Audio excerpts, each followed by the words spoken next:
আজ আমরা দেখব ব্লক অ্যাট্রিবিউট কিভাবে এডিট করতে হয়।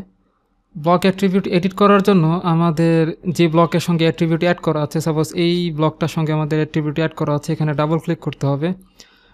ডাবল ক্লিক করলে আমরা দেখতে পাচ্ছি অ্যাট্রিবিউট এডিটর ডায়ালগ বক্সটি ওপেন হয়ে গেছে। এখান থেকে আমরা ব্লকের নেম যেহেতু টেমপ্লেট ছিল, এই ব্লকটার নেম টেমপ্লেট ছিল, এখান থেকে আমরা অ্যাট্রিবিউটের বিভিন্ন ভ্যালু চেঞ্জ করতে পারি। সাপোজ আমাদের এখানে অ্যাট্রিবিউটের যে ভ্যালু, ইউনিট অ্যাট্রিবিউটের যে ভ্যালু আছে সেটা ইঞ্চি দেওয়া আছে। আমরা এটার ভ্যালু ইঞ্চি থেকে চেঞ্জ করে আমরা যদি এটা মিলিমিটার দিয়ে এন্ট্রি করে দেই, অথবা ছোটো হাতের মিলিমিটার দিয়ে যদি আমি ওকে প্রেস করে দিই, তাহলে কিন্তু দেখতে পাচ্ছি আমাদের ইউনিটটা মিলিমিটার চেঞ্জ হয়ে গেছে।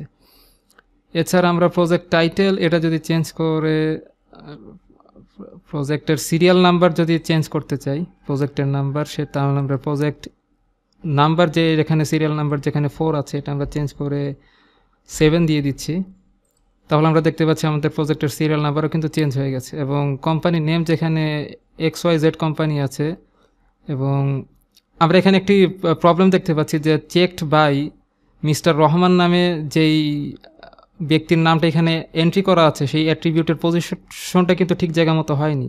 তো এটা যদি আমরা চেঞ্জ করতে চাই, তাহলে এখান থেকে আমরা জাস্ট ভ্যালুটা চেঞ্জ করতে পারবো। আমরা টেক্সট অপশনে গিয়ে আমরা অ্যাড জাস্টিফিকেশন অপশন থেকে এই অ্যাট্রিবিউটের পজিশনটা চেঞ্জ করতে পারবো। তো এটা মিডিল সেন্টার দেওয়া আছে, এটা যদি আমরা এখান থেকে চেঞ্জ করে আমরা টপ রাইট দিয়ে দিই, তাহলে দেখতে পাচ্ছেন আমাদের পজিশনটা কিন্তু চেঞ্জ হলো, কিন্তু এটা এক্স্যাক্ট পজিশন না। তো আমাদেরকে যেটা করতে হবে,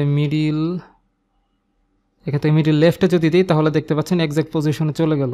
আমি যদি আবার অন্য কোনো পজিশনে রাখি অ্যালাইন, তাহলেও এটি আছে, বাট আমি যদি টপ লেফট দিই, তাহলে আমাদের দেখতে পাচ্ছেন যে লেফটের নিচের দিকে আমাদের অ্যাট্রিবিউটটা পজিশন পেয়েছে, বাট এটা আসলে আমাদের মিডিল লেফটে রাখতে হবে।